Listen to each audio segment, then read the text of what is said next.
হেই welcome everyone. তো আজকে হলো 19 জুন। তো আজকে এয়ারড্রপ আপডেটগুলো। তো প্রথমে কথা বলি হিউম্যানিটি প্রোটোকল। তো এটা একটা টেস্টনেট এয়ারড্রপ, আর এখানে একটা ভেরিফাই অপশন চলে আসছে, যেটা তুমি ইউটিউবের যে কোনো একটা ভিডিও দিয়ে করতে পারবা। প্রথমে এখানে কী করতে হবে, তোমার অপশানে চলে আসবে যেখানে ডেলি চেক ইন করো আর কি এই টেস্টনেট এয়ারড্রপে। সেখানে নিচে দেখতে পারবা ভেরিফাই অপশন আছে, সেখানে ক্লিক করার পরে কন্টিনিউ করবা। তারপর এখানে তোমার ক্যামেরার পারমিশনগুলো চাইবে, সেখানে তুমি দিবা। তারপর এখানে কিছু হাতের সিম্বল এখানে আসবে, যেমন এরকম করতে হবে, এরকম করতে হবে।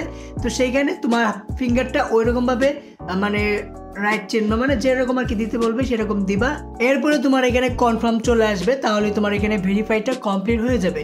তো ইউটিউবে অনেক ভিডিও চলে আসছে, তো যে কোনো একটা ভিডিও দেখে তুমি কমপ্লিট করে নিতে পারো, কোনো সমস্যাই হবে না। তো এরপরে আপডেট হলো ডট কয়েন। তো ডট কয়েন করলাম একটা টেলিগ্রামের প্রজেক্ট, যেটা অনেক আগে ছিল, আর এটা করলাম এখন বলতেছে এয়ারড্রপ করবে। তো এটার মধ্যে আমার তো বেশি কিছু এক্সপেকটেশন নাই, কি জন্য এগুলো সব ফেকই হবে এখন। তো ভ্যানম ওয়ালেটের সাথে তাদের পার্টনারশিপ তো অনেক আগে থেকেই, তো ভ্যানম ওয়ালেটের সাথে পার্টনারশিপ করে তাহলে তারা মানে একটা এয়ারড্রপ দিয়েছে এখানে ভ্যানম টোকেনের। কিন্তু এখানে যে ডট কয়েনের এয়ারড্রপটা সেটা নিয়ে এখনও কোনো কথাবার্তা নাই। এখানে মাইনিং করতে হলে এখন ইনভেস্ট করতে হয়, তারপরে আমি মাইনিংটা বন্ধ করে দিয়েছিলাম যে সময় তারা বললো যে মাইনিং করতে হলে ইনভেস্ট করতে হবে। তারপর থেকে আমি কোনো মাইনিং করি নাই। তো এখানে আমার কাছে দেখতে পারবো 6000-এর মতো ভ্যানম মানে ডট কয়েনের টোকেন আছে। যদি কোনো ফ্রিতে ক্লেম টেম করবার দেয় আমি তো এটা করবো, তাছাড়া এখানে ইনভেস্টের কোনো প্রশ্নই ওঠে না। তো দেখা যাক যদি কোনো আপডেট আসে এয়ারড্রপ ক্লেম করার ডট কয়েনের, তাহলে সেই সময় আমি আরেকটা আপডেট দিয়ে দেবো, ঠিক আছে। তো এরপরে আপডেট হলো স্টার টাওয়ার।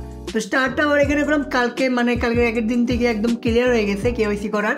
এখন তো সার্ভার কোনো সমস্যা নাই, তুমি ইজিলি কেওয়াইসি করতে পারবা ইউটিউবে যে কোনো একটা ভিডিও দেখে, কোনো প্যারা নাই। আমি এর আগের ভিডিওতে বলছিলাম কীভাবে কেওয়াইসি করবা, সেটা ইউটিউবের ভিডিও দেখে করে নিতে পারবো, কোনো প্যারা নাই, কোনো ভোটার কার্ড লাগবে না। সিম্পল কিছু ইনফরমেশন দিতে হবে, তারপরে তোমার কাজ হয়ে যাব।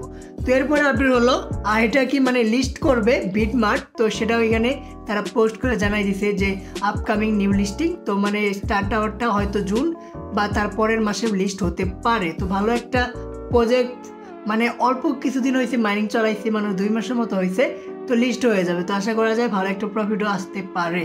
তো এরপর আপডেট হলো পাবলিক এআই। তো পাবলিক এআই আমি এখানে নোটটা রান করতেছি বেশ কিছুদিন ধরে। তো এটা গেলাম একটা ডিপিন প্রজেক্ট, নোট রান করাতে হয়। আর তাদের ফান্ডিং এখানে 10 মিলিয়ন তারা রিভিল করে দিচ্ছে যে আমরা ফান্ডিং করে ফেলাইছি 10 মিলিয়নের। তো ভালো একটা প্রজেক্ট হতে পারে। এরপরে আমি গ্রেডিয়েন্টের কথা বলবো। গ্রেডিয়েন্ট নেটও এখানে 10 মিলিয়নের ফান্ডিং কালেক্ট করে ফেলাইছে। তো আশা করা যায় এখান থেকে প্রফিট পাবা। আর আশা করা যায় তোমরা ম্যাক্সিমাম ইউজারই গ্রেডিয়েন্টে মাইনিং করতেছো। এটা করলাম নোট রান, শুধু ব্যাকগ্রাউন্ডে রান করতে হয়। তো দুইটা একদমই same, public AI gradient network দুইটা সেমভাবে মাইনিং করলেই হয়। তো এরপর আপডেট হলো নিউটন। তো নিউটন এখানে কোনো মাইনিং শেষ হয়ে গেছে, একদমই ক্লোজ। এখন কোনো রকমের পয়েন্ট আর্ন করা যাচ্ছে না, কিন্তু তাদের টিজি হবে কবে আর টোকেনটা আমরা ক্লেম করবো কবে সেটা নিয়ে এখনও কোনো কনফার্ম আপডেট নাই বলতেছে। তো এই মাসে হবে। আর এটার কোনো কোনো কয়েন গেকো, কয়েন ব্যাংকে, কয়েন মার্কেটে লিস্ট হয় নাই। যদি 10, 12, 13 ডলারের কোনো টোকেন প্রাইস দেখো সেটা ফেক। কোনো রকমের কোনো লিঙ্কে ক্লিক করো না, কি জন্য যদি লিঙ্কে ক্লিক করে তোমার অ্যাড্রেসটা দাও, তাহলে এখানে তোমার টোকেনগুলো সব রিমুভ হয়ে যেতে পারে, স্ক্যাম হয়ে যেতে পারে। তো অবশ্যই কোনো লিঙ্কে ক্লিক করবো না। অফিসিয়াল নিউজ আসার পরেই তোমরা নিউটনের ক্লেম প্রসেস দেখতে পারবে, কি জন্য অনেক হাইপ এই টোকেনের, এই কমিউনিটির। তো অনেকে স্ক্যাম করার চেষ্টা করতেছে, তো ফাঁদে পা দিও না, ঠিক আছে। তো আশা করি বুঝতে পারছি। দেখা হবে পরের ভিডিওতে, বাই।